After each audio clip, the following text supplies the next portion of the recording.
Welcome, everyone. Thanks for joining us this evening. My name is Andrew Dalton, and I'm the Executive Director of the Adams County Historical Society in Gettysburg, Pennsylvania. I'm here with my good friend, Tim Smith, the historian and collections manager of the Adams County Historical Society. For those of you who are new to our organization, we are the community archives in Gettysburg, Pennsylvania. We have over 1 million historic items ranging in from all eras of local history. I like to say that Gettysburg and Adams County have probably the most unique local history in the country.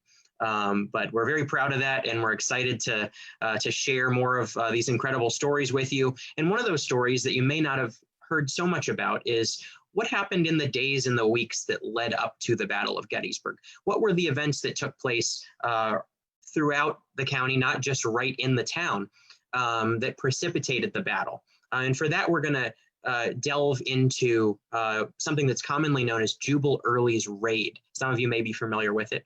Jubal Early and Confederate forces occupied the town of Gettysburg on June 26th, which was 157 years ago today. I also want to thank the National Park Service, Gettysburg National Military Park in particular, for being our co-sponsor for tonight's program.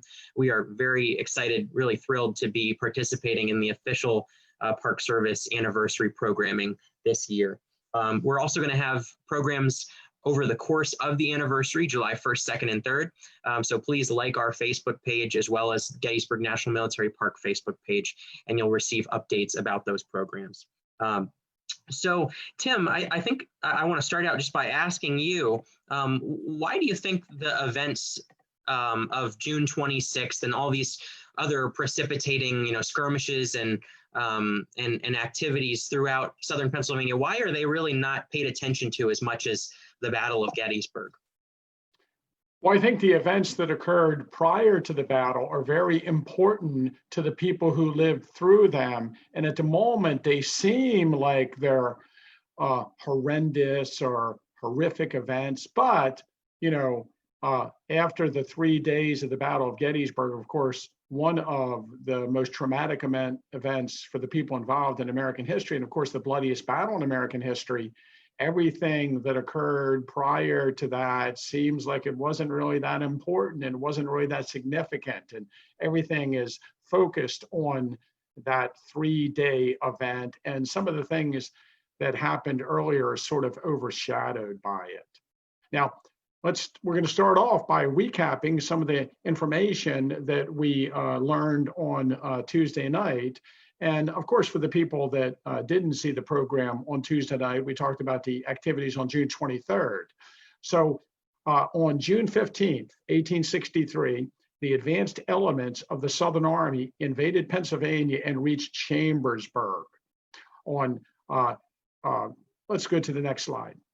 During the next several days, the Southern Army was in the Cumberland Valley gathering supplies and provisions, and over the course of the next week, building their strength in the Cumberland Valley of Pennsylvania.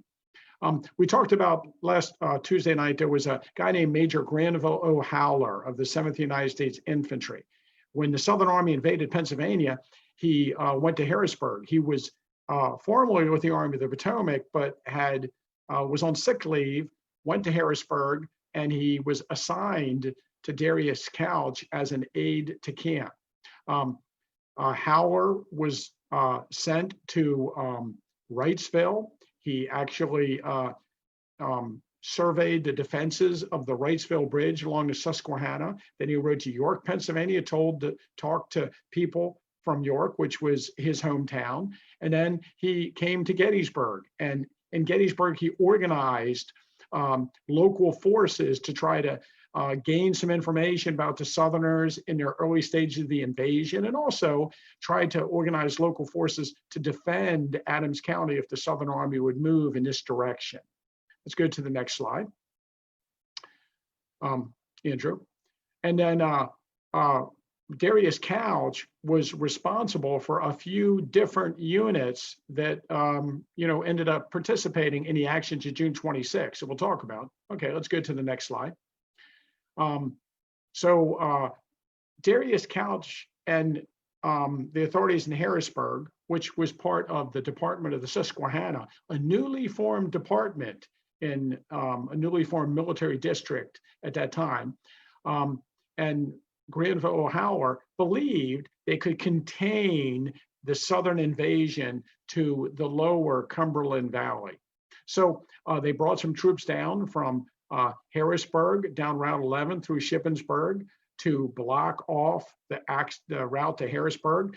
They wanted to bring some troops in from the west to block the mountain range, the Tuscarora Summit or North Mountain Range, and they wanted to bring troops from the east into Gettysburg and block the South Mountain Range. And in the early stages of the campaign, they believed that they were successful in this attempt.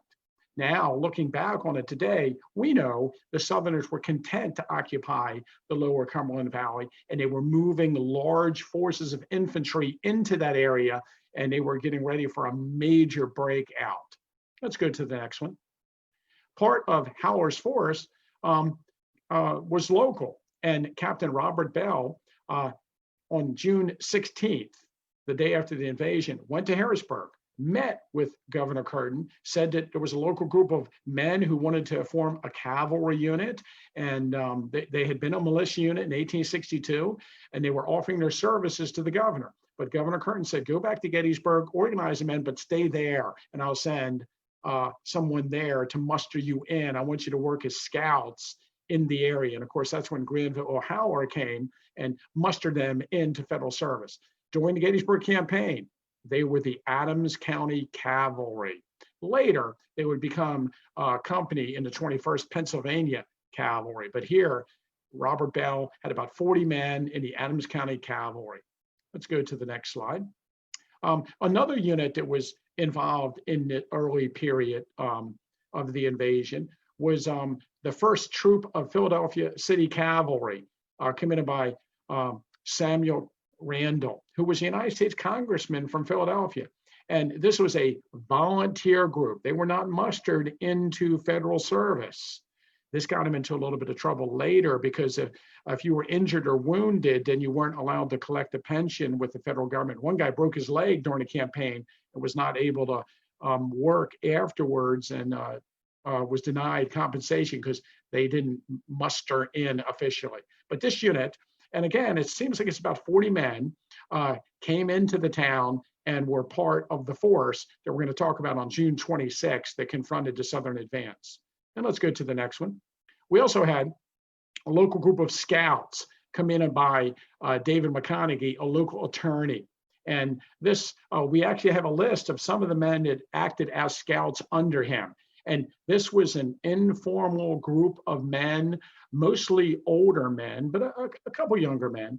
And they were riding on horseback over the mountain range, finding information about the Southern advance and relaying it back to Gettysburg. And David McConaughey was in telegraphic communication with Governor Curtin at Harrisburg. Quick question. Yeah, somebody's asking, are there any books on the early engagements that preceded the Battle of Gettysburg? Probably the best treatment of this is Wilbur Nye, Here Come the Rebels, which has always been one of my favorite books. I don't know if there's, Edwin Connington in Gettysburg, A Study in Command, has some chapters on this early part of the invasion, which are very good. Okay, let's go to the next one. Also, Major Howler, when he arrived, he tried to form the local citizens of the various communities, Gettysburg and the area around Gettysburg, into little companies of militia. And again, these weren't officially mustered into federal service, but he collected names, and we know that several communities formed militia units. I didn't mention this last week, but that we know the town of Bendersville formed a militia unit. And in Bendersville, as they were practicing marching and practicing firing their guns, one of the men discharged his firearm and killed another of the militiamen. So, these militia would be used, according to Howler, for bushwhacking purposes. And let's go to the next one. And we highlighted in the program on Tuesday, and if you're curious about that program, you can always go back and find it on YouTube or Facebook and watch the program. It's on the site of the Adams County Historical Society. But on June 21st, Howler and this group of various people from these different units went out to Monterey in southwestern Adams County and on the Franklin County border, and they tried to build a barricade across the road leading up, from near Waynesboro and up through Monterey and into Adams County. And Southern forces entered Adams County, came riding up behind them, and it was a small firefight. We call it the skirmish at Monterey on June 21st. No one was killed in the skirmish. Let's go to the next one. On June 23rd, and this was a whole program on Tuesday, there was a skirmish at Gallagher's Knob. Some of this force, and again, we're talking about the Adams County Cavalry, the 1st Troop of Philadelphia City Cavalry, the Orangeville militiamen in this case, militia from Gettysburg. They all went out the road and they tried to build a barricade across what is now Route 30, and the Confederates rode up and it was a skirmish there. And of course, in this particular instance, one Confederate soldier was killed on June 23rd. But this kind of sets the stage for June 26th. Let's go to the next slide.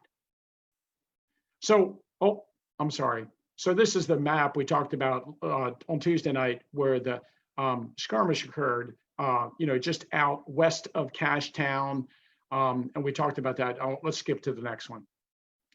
So on June 16th, Governor Curtin had issued a proclamation that, all the able-bodied men who were, so inclined could come to Harrisburg, and they would be formed into units that would, temporary units that would help turn back the invasion if it came to that. Gettysburg College, about 60 men, and a few men from the Lutheran Theological Seminary and a few men from town got together, mostly young men. Some people might say boys. They got together and they got on a train and they rode to Harrisburg and they formed Company A of what would become the 26th Pennsylvania Emergency Regiment. The commander of that regiment was Frederick Kleinfelter, who was a student at the Lutheran Theological Seminary here in Gettysburg. Let's go to the next one. In Harrisburg, they were organized with other men from other communities. So Company A, altogether, they added some guys in Company A once it reached Harrisburg, was like 80 men, but the whole unit had like 740 men in it.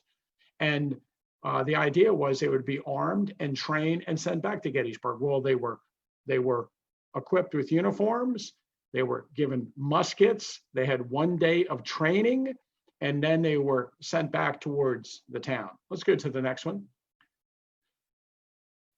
The colonel of the regiment was Colonel William W. Jennings, and he was actually a battle-hardened veteran of the 127th Pennsylvania Infantry. He had been in the charge at Fredericksburg. And a lot of the officers in the unit, the captains of the various companies, and the officers were men that had military experience. There were a bunch of Pennsylvania regiments that had been mustered out of the Army of the Potomac service in May of 1863. So it's a month later, and some of these men rejoin these emergency regiments, and men with military experience are given, command of the various companies. So they are officers or they're, non-commissioned officers in the units. Yes? A question, did John Burns try to join any of the local militia units? I think there is an account that John Burns is in one of the local Gettysburg group that goes out to fell trees across the mountain range on the 21st, or he could possibly be there on the 23rd, but and of course, John Burns is the 69-year-old resident who grabbed his rifle and joined the fighting on July 1st, was wounded at least 3 times. So there's a story for another program. And I think I mentioned it on Tuesday night that a veteran from Orangeville, Jacob Comfort, who I think it was in his 70s, was captured in that fight on June 23rd. So there is another War of 1812 veteran in the battle. The officers of the 26th Pennsylvania Emergency Regiment had actual military experience, but by and large, none of the privates or the privates in the unit had any experience at all. Let's go to the next one. I've done a lot of research on the 26th Pennsylvania Emergency Regiment. And, I keep planning on writing a book about the events that occurred before the battle. But at Harrisburg, they have the muster rolls, the muster in and muster out rolls, and they have a list of all the officers from all the companies. And so I have access to this and I've researched this. And then, of course, I've been to the newspapers of a lot of the towns where these men are from. And I have just an enormous amount of information about this unit and their participation in the early Gettysburg campaign. And you can see here, Company A from Gettysburg, Captain Frederick Kleinfelter, who's actually from York County, but he's the commander. And then originally Lieutenant William Hinkle was in it, and then of course Second Lieutenant Luther Slater. I don't know if I'll talk about him tonight. I talked about him in the past. Fascinating story. Let's go to the next slide. I also wanted to mention, if you look down, Company I was organized in Hanover, and the captain, John, I think his name is Summerfield Forrest, but the first lieutenant of Company I is Lieutenant John Quincy Adams Peffer, and he's from New Oxford. A whole bunch of guys from New Oxford are in Company I, the 26th Pennsylvania Emergency Regiment. Let's go to the next one. I put this slide in here. This is Henry Wirt Shriver from Union Mills, Maryland, who actually, who actually went to Hanover and joined Company I, the 26th Pennsylvania Emergency Regiment. And this comes from the Shriver family collection. I believe at the Maryland Historical Society, this image is. It was in an article written by Wilbur Nye years ago. And that's where I got it out of the Civil War Times Illustrated article. But the reason I'm showing it is because he was in no other unit during the war. So this image is a guy in the uniform of the 26th Pennsylvania Emergency Regiment, as far as we know.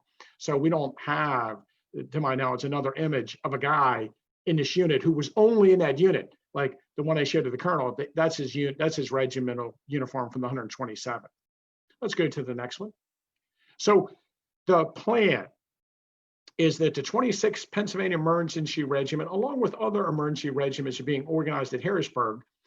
This particular unit, was put on a train, and they were sent back to Gettysburg by rail. And the plan was for them to march into the mountain range and be a unit of organized bushwhackers in the mountain range that would block off the access points into Adams County, and thereby a small group of people in a narrow defile on the mountain range could hold back any force of Confederates that was coming over the mountain. And this was the plan that they had all along to contain the invasion. But things went awry. So on June 24th, two trains filled with, as I mentioned, 740 men were sent, down from Harrisburg through York over to Hanover Junction, and then they were transferred over onto the Hanover Junction Gettysburg Railroad, and they came through Hanover, Pennsylvania. It's interesting, remember, Company I from Hanover, they came through New Oxford, and they came into Adams County and along the railroad at a place called Swift Run. The train hit a cow. It was a special train, meaning that it wasn't on a regular schedule. It was just suddenly appeared. A lady was taking her cows from one field across the railroad bridge over Swift Run to another field. And she was in the middle of the bridge when the train came around the corner. She barely got off with her life, jumped, and the cow was hit by the train. The cow got caught under the train derailed and went into a field. No one was killed in the incident except the cow, but many were injured, and it was very startling. And the 26th Pennsylvania Emergency Regiment was trapped 6 miles from Gettysburg, and there was absolutely no way for them to march the other 6 miles to get to the town, because of course they've never marched in their entire lives, because they've never been in a unit. it's always amazing to me that no one considered the fact that they could have just walked the rest of the way. But they got off the train, they made camp, they set up some targets, and they went and they started learning how to use their rifles. Let's go to the next slide. Oh, I should mention that they ate the cow that night. So on June 26th, on June 25th, they actually did send a small squad of men, about somewhere around 100 men, and they actually marched to Gettysburg, and that was really tough. But they got there on the 25th. On the morning of the 26th, they got the train back on the rails, the track was fixed, and the rest of them came in by train. And on the morning of June 26th, they arrived in the town. Michael Jacobs, a professor at Pennsylvania College, wrote a book and highlighted the 26th Pennsylvania Emergency Regiment on June 26th and described their arrival and how the townspeople were overjoyed. You know, Company A being from Gettysburg, coming back. It was raining that morning. It rained throughout the day on Friday, June 26th. But they arrived. Michael Jacobs also tells the story that the colonel and Captain Robert Bell of the Adams County Cavalry get together and talk about the situation. And it appears as if Howler would like the 26th Pennsylvania Emergency Regiment to march to the mountain range at Cashtown and block the pass. But Michael Jacobs tells it slightly different.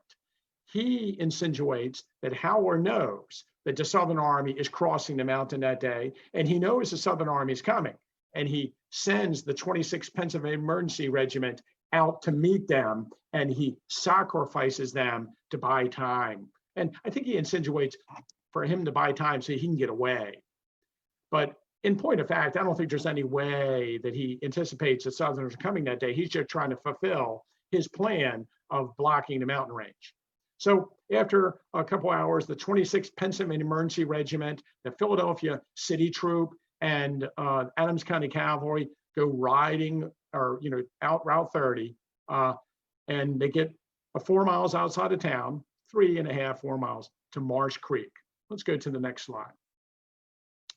Now, as luck would have it, the Southern Army that same morning was breaking out of the position they had occupied in the Cumberland Valley. And elements of the Southern Army were marching on Carlisle, and elements were marching towards Gettysburg. And again, there's absolutely no way that these troops could have known that when they were marching out towards Marsh Creek.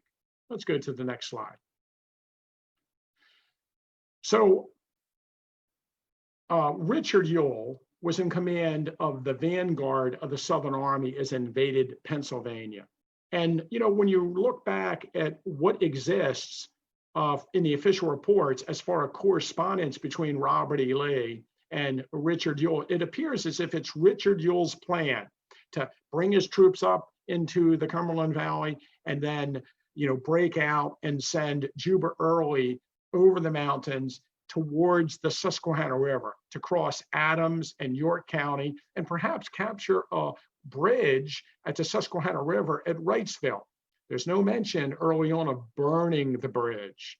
Or I'm sorry, I'm mixing this up. Early on, they want to destroy the railroad network that's in Wrightsville. They want to destroy the bridge, but later when they get there, they all of a sudden decide, let's try to capture it in force, and then we'll be able to cross the bridge. Meanwhile, at the same time, Richard Ewell and Robert Rhodes are going to march towards Carlisle, Pennsylvania. And I guess the plan is the Southern Army might hit the area of Harrisburg head on, and then if Jubal Early's troops can get into York County, they can either march northward or cross the river and hit Harrisburg from the rear. So at least this is the story that Jubal Early gives us in his memoirs and earlier writings. It's very complicated. Let's get to the next one. But what we're concerned with is Jubal Early's force that on June 26th will cross from Franklin County along what is now Route 30 through Adams County.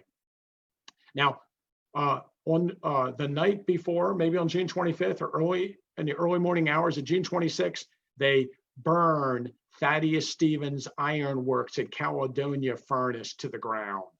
And of course, if you've never been there, there's a monument at the spot, a sort of a furnace built back up at the spot where the furnace was. Thaddeus Stevens suffered a huge personal loss when the furnace was destroyed. Let's go to the next one. Thaddeus Stevens had actually been at his furnace on June 16th when part of Albert Jenkins' command actually came to the furnace and for the first time. They visited the furnace again on June 23rd, the day of the bushwhacking incident, and then other elements arrived on the 25th, and eventually, either on the 25th or the 26th, they destroyed Thaddeus Stevens' furnace. Let's go to the next one. And as we mentioned, I guess on this slide, what I wanted to mention, we talked about it in our June 23rd program a little bit. Once you pass over the mountains from Caledonia Furnace onto Old Route 30, and you get down towards Cashtown, the road breaks off in two directions. Now, according to Jubal Early's report, or Jubal Early's later book, he claims that before he got to the intersection, he got word that there was Union infantry moving towards him. And so he decided to split his force and send part of them directly at the Union Army by the road that leads through Cashtown, Old Route 30, to Marsh Creek. And he decided to send the other portion of his force along the Hilltown Road a little bit to the north and go up through Mummersburg and outflank that force that's along Marsh Creek. I do not believe that for a moment. I believe that Jubal Early would have split his force, or was going to split his force, or did split his force at that intersection anyway. You don't send all your men on one road when there are two parallel routes that cover the same area, and you can cover a wider swath of ground at the same time with your force. It just makes no sense that he was not going to split his force at this point anyway. Jubal Early and three of his brigades actually took the northern fork, which is the Hilltown Road today, and then went over to Mummersburg. Only the advanced elements under Colonel Elijah White, the 35th Virginia Battalion of Cavalry, and Gordon's brigade went along Route 30 to the town of Gettysburg.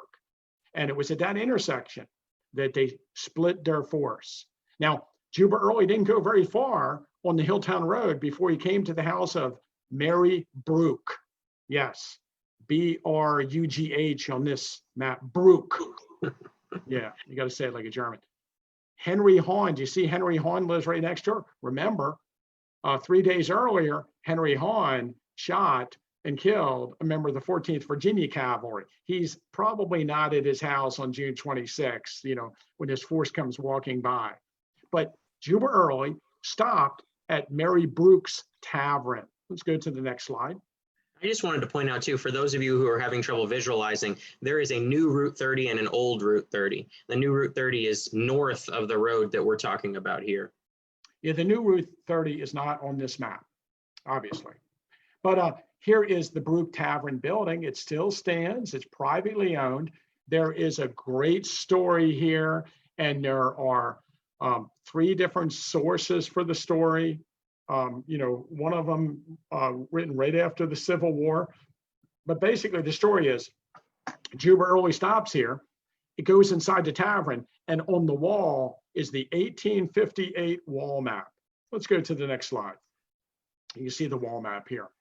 And he actually pulls out a knife and he cuts the center of the map out that indicates the road system running through this area.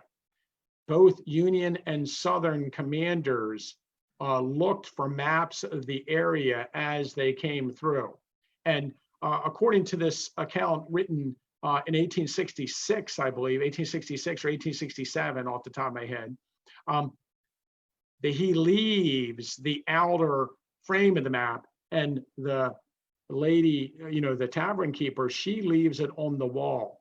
And then after the battle is over, she puts casualty lists of the Southern Army printed in various newspapers and pastes them into the center of the map where he had cut it out. The account says she had a grim sense of humor. But yes, she stopped there and took the map out. As we mentioned, Jubal Early's force continues on, and that force of 3 brigades camps for the night in Mummersburg, in the area north of Mummersburg. And you can see on this map, Gordon's brigade, led by Colonel Elijah White, continues on to meet the 26th Pennsylvania Emergency Regiment at Marsh Creek. Let's go to the next one. And here's an 1872 map from the Atlas of Adams County that shows Mummersburg and the Hilltown Road coming through. And we have claims files from the Van Dyke farm. And we have a letter at the Adams County Historical Society written after the battle that talks about the Southerners camping on John Throne's farm. And you can see Throne just north of Mummersburg. So 3 brigades of the Southern Army, something like, 5,000 men camped in and around Mummersburg on the night of June 26th. I just wanted to point out one kind of interesting story from Mummersburg that Tim and I uncovered in one of the damage claims. There was actually a wake going on in the parlor of a house in Mummersburg. In the middle of the funeral, Jubal Early and his staff just burst in through the door to talk to the family. And that's actually written in the damage claim. The family said they were trying to have their wake, and the Confederates bursted right in through the front door. That's a lot of Confederates to be in a little town like Mummersburg. Yeah. So in the meantime, Gordon, it moves towards Marsh Creek, towards the camp where the 26th Pennsylvania Emergency Regiment had marched out from Gettysburg, and he stopped at Marsh Creek. And I think what happened, my take on it is that Robert Bell was riding ahead of the infantry with his force, and people from the area of Cashtown started to flee down the road to Gettysburg, civilians, and say, hey, the rebels are coming, there's a lot of them. And maybe at first he didn't believe it, but then more and more people came and said, hey, they're really coming, this is no joke. And so he turned around and rode back and talked to Jennings, and they had sort of a meeting, a powwow. Meanwhile, Granville O'Howler is in Gettysburg. He's not there. And they decide, instead of marching to Cashtown, to halt the force near Marsh Creek. For safety, they sent about 40 men to the west side of Marsh Creek, and the rest of them just going to camp. Well, all of a sudden, Elijah White's Comanches, or the White's battalion comes riding down the road towards them. And they realize that they're in a serious amount of trouble. Now, meanwhile, Jubal Early had ridden to Mummersburg, and he, ahead of his column, is the 17th Virginia Cavalry under Colonel French. So he will eventually send French after part of the 26th Emergency Regiment from Mummersburg, and that's what this map is showing. As soon as the 26th Pennsylvania Emergency Regiment realized that there's a large force of Southerners coming down the road, they don't wait around to meet them. The colonel decides it might be better if they get back to the railroad. But instead of going back through Gettysburg, because this is cavalry coming down the road, they're going to catch up with them, they go across what is now Belmont Road, all the way to the Goldenville Road, and they head out the Goldenville Road towards Hunterstown. The plan is to swing around, get back to the railroad somewhere east of Gettysburg, and return to safety as best they can. But the column is slow. The soldiers, they've already marched 3.5 miles that morning. What do you really expect of them? They're not really a military unit. Most of them have never discharged their firearms or just in practice. And now, they're being chased by Southern soldiers. So what ends up happening is Elijah White attacks Marsh Creek, and momentarily he's consumed by capturing all the 26 Pennsylvania emergency guys that are on the west side of the creek. And they capture those 40 guys, around 40 guys that are on the west side of the creek. And then after they capture them, they ride to Gettysburg chasing the Adams County cavalry towards the town. And Gordon's brigade just follows them down Route 30. And the 17th Virginia Cavalry head out across what is the Goldenville Road today towards Hunterstown. And when they get to the Belmont Road, where the soldiers come in, they start gathering up escaping militiamen, and they catch up to the main column at a place called the Whitmer Farm. Yes, Andrew?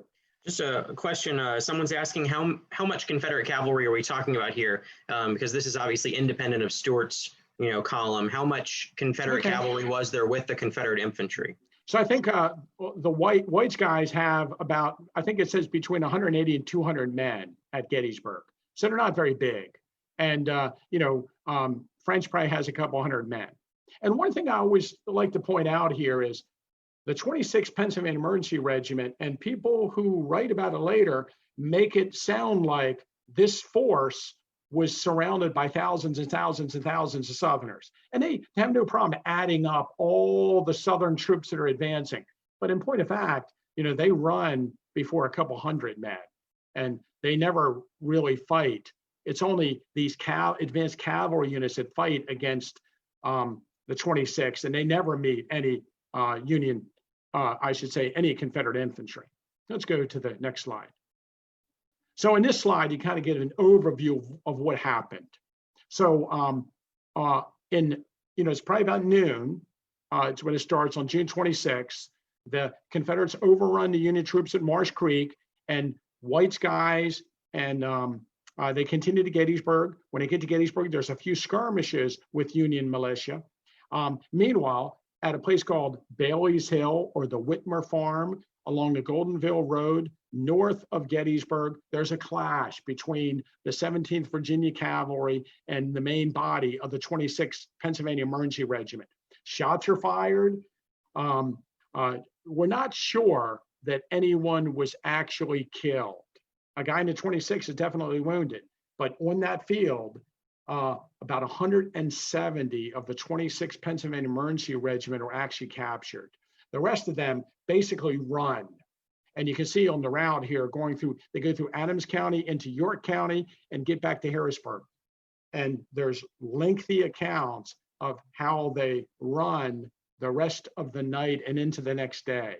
They march continuously for 55 out of the next 60 hours.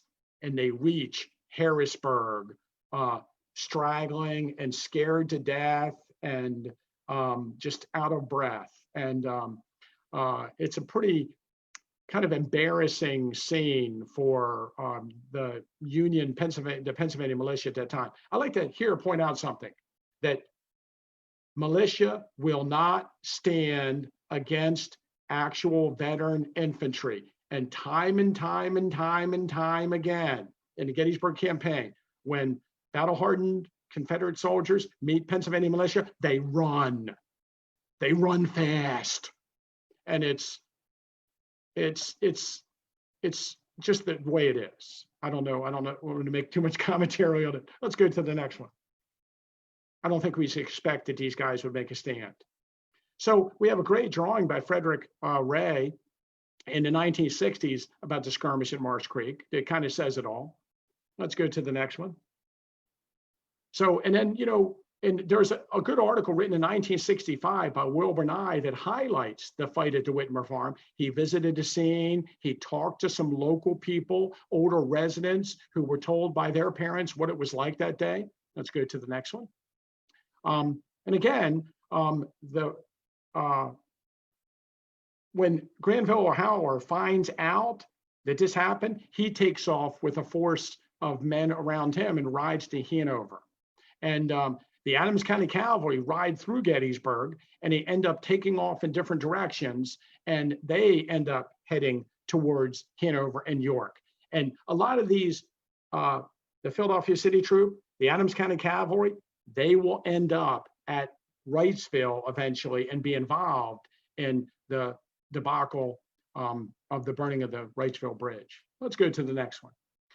You know, the veterans of the 26th Pennsylvania Emergency Regiment have a monument in Gettysburg, and they had a dedication ceremony.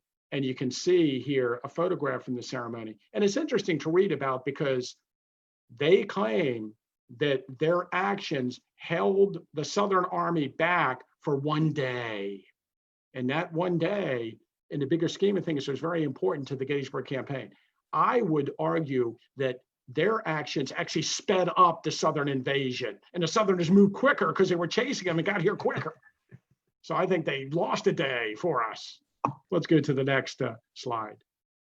Maybe I'm a little harsh on the militia. I think our expectations should have been lower when they formed these units. Oh, so now the Southern Army ride into the town, and it's a stirring scene. Let's go to the next one, Andrew. We have a huge amount of civilian accounts here at the Adams County Historical Society. And I put in here just a few of my favorite accounts. So if Andrew would Sure. delight us with them. Yes, so we have over 300 of these incredible accounts at the Historical Society. You can come in to do research and access these documents and diaries and newspaper articles and letters. We're also working to digitize many of them so that we can put them on our website for you all to enjoy. This is from a diary from Sarah Broadhead, one of the most famous citizens of Gettysburg, arguably during the battle, just because she kept very extensive notes in her diary of what was happening each day. So this is her report from 2 p.m. on June 26th. A report had spread that the rebels were only 2 miles from town. No one believed this, for they had so often been reported to have been just coming and had just as often failed to appear, and little attention was now paid to the rumor. When, however, the wagons of the militia came thundering through the streets and the guards stated that they had been chased back, we began to realize that the report was a fact. In about half an hour, the entrance of Jenkins' rebel cavalry began, and they came with such horrid yells that it was enough to frighten all of us to death. And then we have another account. What's our next one? Michael Jacobs, who's the professor at Gettysburg College. Right. Michael Jacobs and his family lived at the brick house at the corner of Middle Street and South Washington Street. It's still standing. It's a beautiful property. Jacobs, so he wrote, the advance guard of the enemy, consisting of 180 to 200 cavalry, rode into Gettysburg at about 3:15 p.m., shouting and yelling like so many savages from the wilds of the Rocky Mountains, firing their pistols, not caring whether they killed or maimed man, woman, or child. And we have so many accounts really that are similar to this and describe, this is not an exaggeration. These Confederate cavalrymen, when they rode into town, they were firing guns into the air. They were yelling and screaming, trying to kind of terrorize the local population. And keep in mind, it's the first time an enemy army has ever invaded the town of Gettysburg. Right. And this is, of course, Sally Myers. She would become a very prominent nurse in the aftermath of the battle. Her family lived on High Street near St. Francis Church, just toward Washington Street, but on High Street. And Sally also kept really extensive diaries of her experiences. She was only 21 years old at the time of the battle, thrust into the middle of this as basically a combat nurse. But before that, on June 26th, this is her account. We were having our regular literary exercises on Friday afternoon at our seminary when the cry reached our ears. Rushing to the door and standing in the front portico, we beheld in the direction of the theological seminary a dark, dense mass moving toward town. That's another, let's see. And then as the Confederates get here, what a horrible sight. There they were, human beings, clad almost in rags, covered with dust, riding wildly pell-mell down the hill toward our home, shouting, yelling, most unearthly, cursing, brandishing their revolvers and firing right and left. It's pretty scary stuff. Yeah. And it's suggested that they come riding into town, trying to scare the civilians and subdue the civilians, but they're not really, going to kill the civilians. It's just a little bit of a scare tactic. And This is a later photograph of Sally Myers when she's younger on the right, and Sally Myers when she's older there on the left. Right. Yeah, actually, I think the quote we were going to do was that Tilly Pierce, the one I just read. Oh, was it? Did you do Tilly Pierce? Yeah, we did them out of order.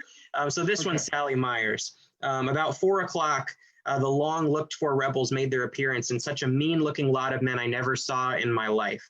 They flew through the town as they pleased. Several hundred cavalry came first. I'm not afraid of them and did not believe they were coming as I stood on the corner until two rode by furiously, brandishing their sabers and pointing pistols. So you can tell all these accounts, there's a parallel, and you know, another account probably on the lighter side is one that I like from Charles McCurdy, who lived on Chambersburg Street, and his favorite candy and confectionery shop across the street was ransacked by the Confederates after they rode into town, and the Confederates were supposedly handing the candy out to all the little boys who had gathered around. So a pretty intense scene that unfolds in the streets of Gettysburg. And we're lucky to have these civilian recollections from people like Sally Myers, Tilly Pierce, and the Jacobs family, as well as so many others. Again, that's and of course there's Tilly Pierce, yeah. Yep, and her book published in the 1880s is probably one of the most famous accounts of the battle. And I think it's still there's a couple reprints of it. So some of you may be familiar with her work. But another wonderful account of the battle. And then there's William T. King, who was a soldier at the time. I believe William T. King was in Gettysburg. Was he on furlough, Tim, or why was he actually here? I think he was but he sick or hurt. Right. And then he jumps on his horse in one of the more dramatic accounts we have. He's warned that the Confederates are headed into town. And as a Union soldier, he tries to get out quickly and jumps on a horse and flees as quickly as he can. But William T. King was a tailor in the town of Gettysburg, had a tailor shop right where the Adams County National Bank, or ACNB Bank, is located today. And William T. King's tailor sign was hit by bullets at some point, whether it was June 26th or more likely July 1st during the retreat through town. But this is just a testament to the damage that was being done to Gettysburg even before the battle, when these Confederates are firing their pistols and doing what they can to terrorize the local citizens. And that sign we got from his daughter. That's amazing. Yeah. So, David Beeler was a postmaster of Gettysburg, and his wife came running in and said, "Hey, the Southerners are entering the town." And at first he didn't believe him, but eventually he packed what he could in a small bag and he fled, because in 1862, the Southern Army came into Pennsylvania and gathered up postmasters, and it was known that they were targeting public officials so they could take them south and then maybe trade them for Confederate government officials that had been taken by the Union Army. So he feared for his life, and he was one of the civilians that fled the town just as the Southern Army entered the town. Let's go to the next one.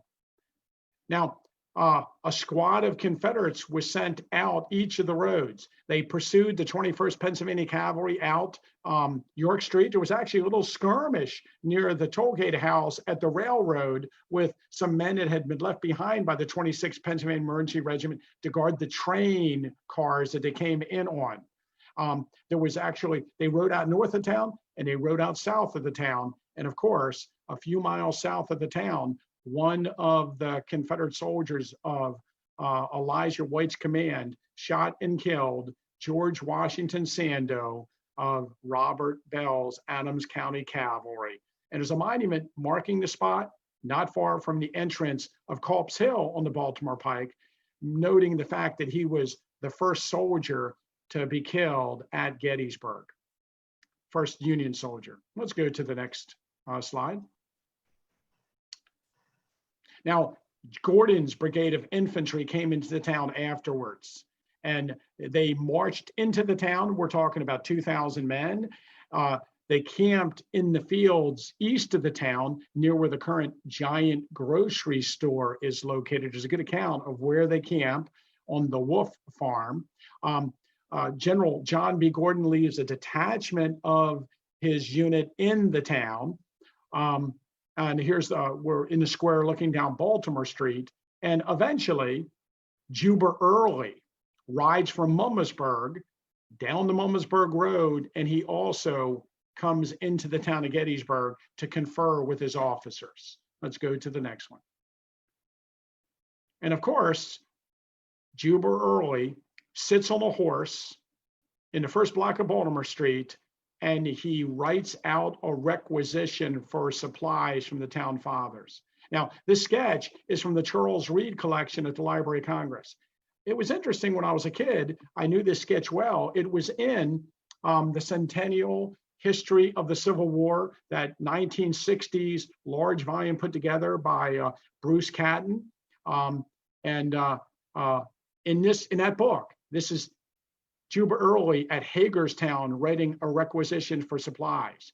But I had a friend who, a National Park Service ranger, who looked at the Charles Reed collection at the Library of Congress, and we were looking through it, and I saw this sketch there, and I realized that it's June 26, 1863. It's actually written on it, Gettysburg, and I guess somebody who had done that book incorrectly labeled it as Hagerstown. But it's raining that day. He's sitting on a pump in front of Baltimore Street. Let's go to the next one.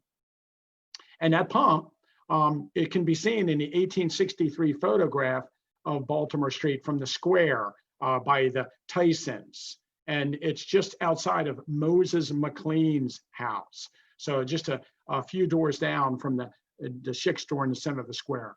So Jubal Early asks for the ransom. And according to different accounts, he asked for 7,000 pounds of bacon, 1,200 pounds of sugar, 600 pounds of coffee, 1,000 pounds of salt, 10 bushels of onions, 1,000 pair of shoes, 500 hats, or $10,000 in cash. And I guess it's written on both sides. We have a photograph of one side taken by William Tipton of the actual demand. He also, I'm told, asked for sauerkraut. That's in several accounts. Asked for sauerkraut. Of course, it would help with the scurvy and all. In one account, it's John Burns that accepts the ransom note and takes it to an employer of his, David Kendahart, who's the president of the town council. Let's go to the next one. And here is an image of David Kendahart. And again, these are William Tipton images, and William Tipton took a photograph of the reply. And basically, Kendahart said, we shipped our supplies away. We'll open up some of the stores and you can look inside for what you like, but we really don't have the means of supplying your demand. And also, we sent all the money out of town, so we don't have $10,000. And Jubal Early, he had some other things going on. In the meantime, they found 3,000 rations for soldiers on the train that was sent in with the 26th Pennsylvania Emergency Regiment. They seemed to be satisfied. They did open up some stores. They did look inside. They did take some stuff, but they didn't hold the town accountable for coming up with the ransom. Of course, late that night, David Kendahart slipped out of town. Let's go to the next. If you can't read the reply, it says the authorities of the borough of Gettysburg, in answer to the demands made by you upon the said borough and county, say that their authority extends but to the borough, that the requisitions asked for cannot be given because it is utterly impossible to so comply. The quantities required are far beyond that in our possession. It's kind of cool. Now what happened was, according to the account by Kendahart, is that John Burns apparently gave him the reply, and Early read and gave it back to him. And eventually he gave it back to Kendahart, and so the Kendahart family kept the reply, and it was in their possession for many, many years. Let's look at the next slide. For Joel B. Danner had a museum on Baltimore Street, and here's Joel Danner, and you can see the requisition on a pump. Now, this is actually the wrong pump. It's a long story, but this is not the right pump. But they put the requisition. Let's go to the next one. You see a blow of it. They put the actual requisition, and above it, the note that Jubal Early wrote demanding supplies in a frame, and it was in the Danner Museum for many years. If you'd like to just know the end of the story, the Kendahart family kept the ransom note and kept the reply, and eventually it was sold to a relic dealer in town, and that dealer, somebody bought it, and then they ended up donating it to the Gettysburg National Military Park. So it's in the possession of the Gettysburg's park today. Now, afterwards, they lined up soldiers in front of the courthouse, about the 40 men that were captured in Marsh Creek, and Jubal Early came out and he spoke to them, and he gave a really little nasty speech. We have a little bit of a synopsis of it. And basically he said, you know, you should probably go home to your mommies. And later, when he writes about the whole battle of Marsh Creek, he says, it's lucky that they ran so quickly or someone might have gotten hurt. So he, in his memoirs, he pokes a little bit of fun at the Gettysburg militia. Let's go to the next one.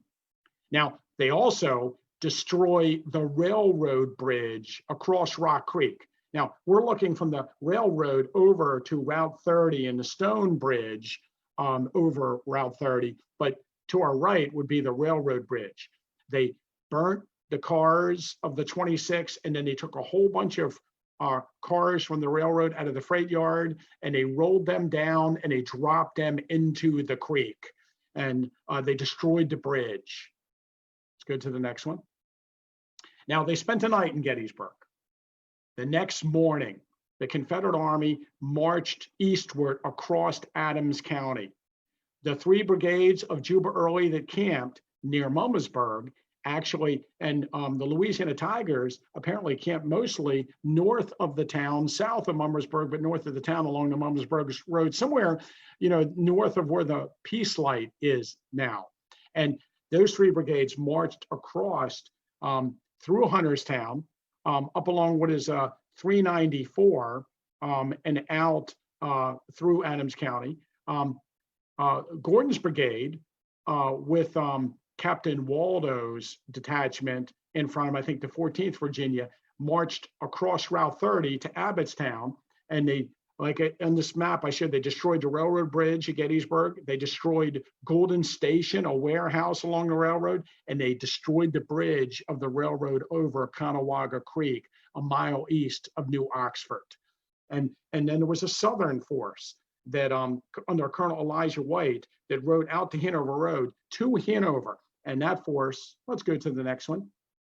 That Southern force would eventually ride over to Hanover Junction, and they would destroy the telegraph line along the Northern Central Railroad. And like I said, Gordon's force on the 27th camped outside of Farmers, not far from Abbottstown. And then on the 28th, Confederate forces captured York, Pennsylvania. And then on the evening of the 28th, Gordon's brigade marched all the way to Wrightsville. In the meantime, if you look north on the map, Rhodes' division captured Carlisle and threatened Harrisburg. And this was the high tide of the Southern advance. Let's go to the next one. On the evening of June 28th, federal militia destroyed the bridge across the Susquehanna at Wrightsville. And while the bridge was on fire, Robert E. Lee in Chambersburg got a message that the Northern Army had reached Frederick, Maryland.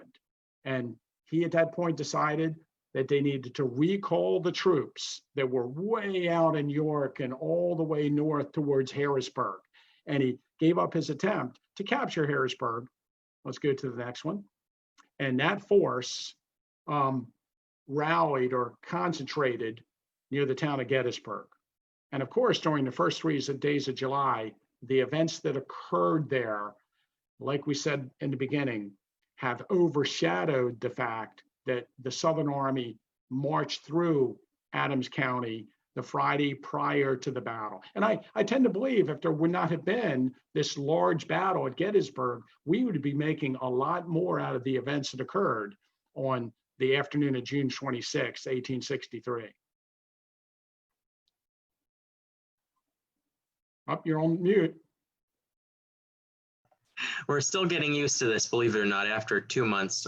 Thank you, Tim, for your presentation tonight. I hope everyone enjoyed learning more about the days and weeks that led up to the Battle of Gettysburg and the sometimes confusing troop movements back and forth through Adams County by various factions of militia and state troops, and then ultimately the Union Army would come into Adams County from the south. And the Confederate Army, though, had been here for weeks, as Tim pointed out, and all of these different skirmishes are important for us so that we can understand the context of how the armies made it to Gettysburg. And so with that said, we hope that you will tune in on July 1st, 2nd, and 3rd for some more programs that we're going to be doing. We'll release more about that in the next couple days. We filmed a great video from the roof of the Fahnestock House in Gettysburg. We're excited to show you that one. And also some great programs on Black history in Gettysburg. And we'll be talking about the early fighting and some of the farms on the first day's battlefield. So those will be coming out as Facebook Live videos over the course of the next week. And thanks again for tuning in and supporting the Adams County Historical Society. We are, like I said at the top of the video, the community archives in Gettysburg, and we need your help to keep preserving and protecting our really great community history here in Gettysburg and also in the surrounding towns and townships. So thanks for supporting us. I hope you'll like our Facebook page. There's a link. If you click on our name at the top of the post here, you can go to our page, like and follow us, and you'll receive updates. But we're very fortunate to have you with us tonight. And thanks again to the National Park Service for co-sponsoring this event series commemorating the 157th anniversary of the Gettysburg Campaign. Take care and have a good night, everybody.